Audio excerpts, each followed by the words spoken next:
सुप्रभात प्यारे बच्चों, कैसे हैं आप सभी। तो आ जाइए बच्चों, तैयार हो जाइए। अब आपकी ये कक्षा शुरू हो रही है। तो आज हम पढ़ेंगे एक नया पाठ। ठीक है बच्चों, तो ये है बच्चों हमारा पाठ 9, जिसका नाम है महान क्रांतिकारी का संदेश। ठीक है बच्चों, तो ये एक पत्र है। आइए पढ़ते हैं कि आखिर ये महान क्रांतिकारी हमें इस पत्र के जरिए कौन सा संदेश देना चाहते हैं। तो बच्चों शुरू करें, आ जाइए। सबसे पहले पढ़ेंगे हम बच्चों इसका पाठ परिचय यानी कि चैप्टर इंट्रोडक्शन, और जानेंगे कि आखिर ये किसके बारे में है।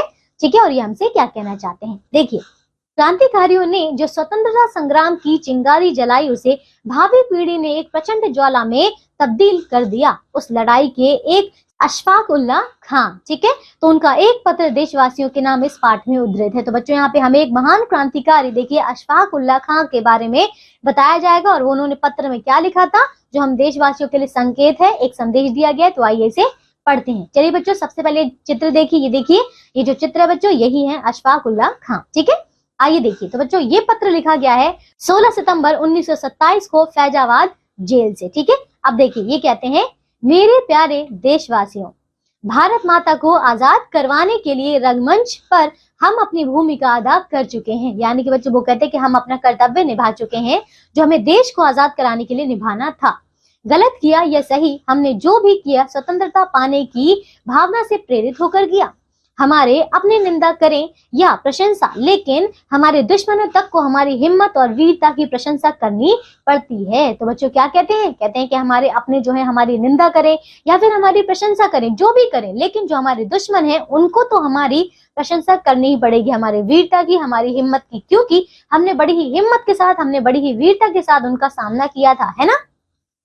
अब आगे देखिए, कुछ लोग कहते हैं कि हमने गुलामी को ना सहा और देश में आतंकवाद फैलाना चाहा, पर यह सब गलत है। तो बच्चों क्या कहते हैं, देखो कई लोग जो है ये कहते हैं, क्योंकि देखो कई लोग तो क्या होते हैं, उनको पता ही नहीं होता कि देश में क्या चल रहा है ना, उनको पता ही नहीं होता कि हमारा देश जो है अभी परतंत्र है बच्चों, गुलाम है, और इसी आजादी के लिए हमें क्या करना, बहुत लोग जो है प्रयत्न कर रहे हैं, उनको नहीं पता होता। लेकिन जो कोई है बच्चों ये पहला कदम उठाता है, तो लोग बाकी क्या कहते हैं, बाकी लोग ये कहते हैं कि ये तो शायद हमारे देश में आतंकवाद फैलाना चाहता है ना बच्चों, इनके साथ भी ऐसा ही हुआ होगा, है ना बच्चों। तो ये कहते हैं कि कई लोग ये कहना चाहते थे बच्चों, ये कहते थे कि ये क्या करना चाहते हैं, हमारे देश में आतंकवाद फैलाना चाह रहे हैं, है ना, पर ये सब गलत है, ऐसा ये कहते हैं। हमारे कितने ही साथी आज भी आजाद हैं, फिर भी हमारे किसी साथी ने कभी भी किसी को नुकसान पहुंचाने वाले तक पर गोली नहीं चलाई। देख रहे हैं बच्चों क्या कहते हैं कि इनके कई सारे साथी जो हैं वो आजाद हैं, लेकिन उसके बाद भी जो ये है बच्चों, जो इनको नुकसान पहुंचाते हैं उन तक पर जो है उन्होंने गोली नहीं चलाई कभी भी, है ना। यह हमारा उद्देश्य नहीं था, है ना बच्चों, कि देखो फ्री फंड में मतलब किसी को जो है गोली मारो या फिर रास्ते चलते जो है इस प्रकार की हत्या करो, इनका ये बच्चों उद्देश्य नहीं था, है ना। हम तो आजादी हासिल करने के लिए देश भर में क्रांति लाना चाहते थे, यानी कि क्या करना चाहते थे, एक जो देश का बदलाव है बच्चों, उसके लिए हम लोगों को और ज्यादा उत्साहित करना चाहते थे, उनके मन में एक आशा भरना चाहते थे, एक क्रांति भरना चाहते थे, ऐसा ये कह रहे हैं ना बच्चों। देखिए, सरकार भी अंग्रेजों की और जज भी अंग्रेजों के, फिर न्याय की मांग किससे करें, है ना। तो बच्चों देखिए कितना अच्छा इन्होंने हमसे प्रश्न किया है कि देखिए पहले के जमाने में जब हमारा देश आजाद नहीं था, उस समय देखिए, क्योंकि देखो अंग्रेज सरकार जो है हम पर बच्चों यहाँ पे अपना शासन करती थी, है ना, उसी की बच्चों सरकार चलती थी। तो देखिए अब पूरा देखो यहाँ पे शासन भी अंग्रेजों का, और जो अदालत में जो बच्चों जज था वो भी बच्चों अंग्रेज ही। तो फिर भला हम कैसे किसी से न्याय की उम्मीद कर सकते थे, भला हम किससे न्याय मांगते, है ना। तो बच्चों अब देखिए, जजों ने हमें निर्दयी, बर्बर, मानवता पर कलंक आदि विशेषणों से पुकारा, है ना बच्चों। देख रहे हैं यहाँ पे कि वो जो जज थे ना अंग्रेजों के, वो क्या करते थे, वो भी बच्चों हमारे ही खिलाफ हमें जो है मतलब बोलते थे कि हम बर्बर हैं, हम निर्दयी हैं, मानवता के कलंक है, ऐसा हमसे कहते थे। ठीक है, हमारे शासकों की कौम के जनरल डायर ने निहत्थों पर गोलियां चलवाई। तो बच्चों आपको जलियांवाला बाग का हत्याकांड तो सबको पता होगा, है ना। तो देखिए वहां पे हमारे शासकों की कौम के, है ना, यानी बच्चों उन्हीं के धर्म के जनरल डायर ने निहत्थों पर, जिनके पास कोई हथियार नहीं था, है ना, ऐसे देखो बूढ़े, है ना, औरतें और बच्चे, सभी के ऊपर जो है जिनके पास मतलब जिनकी कोई बच्चों कसूर भी नहीं था, जिनकी कोई गलती भी नहीं थी, और सबको बच्चों जलियांवाला बाग में कैद करके एकदम से बच्चों अंधाधुंध गोलियां बरसाती गई, है ना बच्चों। तो बच्चों बूढ़ों, स्त्री पुरुषों सब पर देखो दनादन गोलियां दागी गई, है ना। तब इंसाफ के इन ठेकेदारों ने अपने भाई बंधुओं को किन विशेषणों से संबोधित किया था, है ना बच्चों, तब कैसे बुलाया था, है ना। फिर हमारे साथ ही यह सलूक क्यों, है ना बच्चों, क्योंकि आप यही कह रहे देखो कि जब उन्हीं के मतलब जब अंग्रेजों ने ही हम ही सब पर जो इतनी गोलियां चला दी थी हमारे ही देशवासियों पर, तब इस सरकार ने क्या किया था? क्या तब उनको जैसे हमें ही बुलाते थे बर्बर, मानवता के कलंक, क्या उनको भी ऐसे बुलाया था? नहीं, है ना। तो फिर फिर हमारे साथ ही ऐसा सलूक क्यों, जबकि हमने तो कुछ किया भी नहीं, जबकि हम तो कभी भी निहत्थों पर या फिर जो देखो हमसे जो दुश्मनी रखते हैं हम उन पर भी गोलियां नहीं चलाते, तो फिर भला ये हमारे साथ ऐसा व्यवहार क्यों करते हैं? ठीक है, देखिए हिंदुस्तानी भाइयों, आप चाहे किसी भी धर्म या संप्रदाय के मानने वाले हो, देश के काम में साथ रहो, है ना बच्चों। क्या कहते हैं कि चाहे कहीं से भी आप जुड़े हुए हो, किसी भी धर्म के हो, किसी भी जाति के हो, लेकिन आप देश के जो बच्चों काम है उसमें एक साथ रहो, मिलकर रहो, है ना।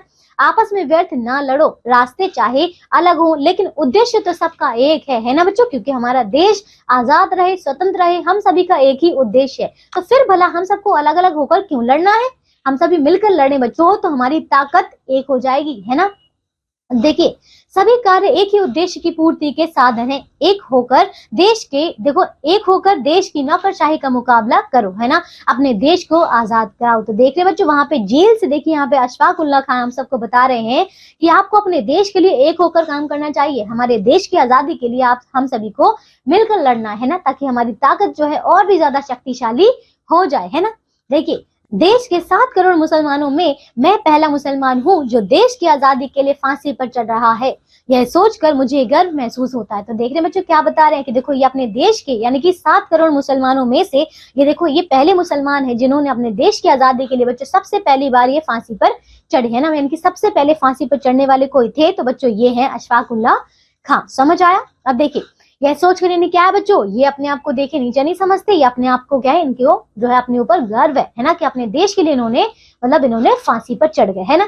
सभी को मेरा सलाम, हिंदुस्तान आजाद हो, सब खुश रहें। तो बच्चों समझ आए? देखिए यहाँ पे अशफाक उल्लाह खान पूरे दिल से चाहते थे, देखिए उन्होंने हमारे देश की आजादी के लिए उन्होंने बहुत बड़ा बलिदान दिया, देखिए अपने प्राणों की आहुति दे दी। तो समझ आए बच्चों? इसी प्रकार देखिए हमें इस पत्र से यही संदेश दिया गया है कि हमारे देश के लिए हम सभी को एक होकर लड़ना चाहिए, अपने देश की आजादी को उसके लिए बच्चों काम करना चाहिए मिलकर। ठीक है, तो बच्चों अंत में लिखा है आपका भाई अशफाक। समझ आया? तो देखिए बच्चों ये था हमारा पत्र जो कि बहुत ही अच्छा था, है ना। समझ आया? तो आइए बच्चों अब हम करते हैं इसके शब्दार्थ यानी कि वर्ड मीनिंग्स। ठीक है, देखो भूमिका यानी कि नियत कर्तव्य रोल, क्रांति यानी कि बच्चों बदलाव परिवर्तन रिवॉल्यूशन, बर्बर यानी कि क्रूर, ठीक है क्रूअल, कौम यानी कि जाति कास्ट, निहत्था का अर्थ है बच्चों बिना हथियार के अनार्म्ड, ठीक है, संबोधित का अर्थ है बच्चों पुकारा कॉल्ड, सलूक यानी कि व्यवहार बिहेवियर, संप्रदाय का अर्थ है धर्म जाति रिलीजन। समझ आए? तो बच्चों इन सारे शब्दार्थों को अच्छे से याद करना है। इसके आगे आपको दिया गया है श्रुत लेखन या फिर बच्चों इसका उच्चारण अभ्यास। तो बच्चों पहले मेरे साथ बोलिए इन शब्दों को, ठीक है। तो बोलो बच्चों, क्रांतिकारियों, आतंकवाद, विशेषणों, देशवासियों, निर्दय, संबोधित, गोलियां, हिंदुस्तान। ठीक है, तो बच्चों इन सारे शब्दों को अब आपको लिखना भी है। समझ गए? तो बच्चों इसके आगे अब आपको दिया गया है अभ्यास यानी कि इसकी एक्सरसाइज। तो बच्चों अभ्यास के सारे प्रश्नों को पूरा कीजिएगा। मैं आशा करती हूँ आपको ये पाठ बहुत अच्छा लगा होगा, है ना। तो आज के लिए बच्चों सिर्फ इतना ही। अब हम मिलेंगे अगली कक्षा में, करेंगे एक नया पाठ। तब तक के लिए अपना ध्यान रखिए, स्वस्थ रहिए बच्चे, खूब पढ़िए। बाय।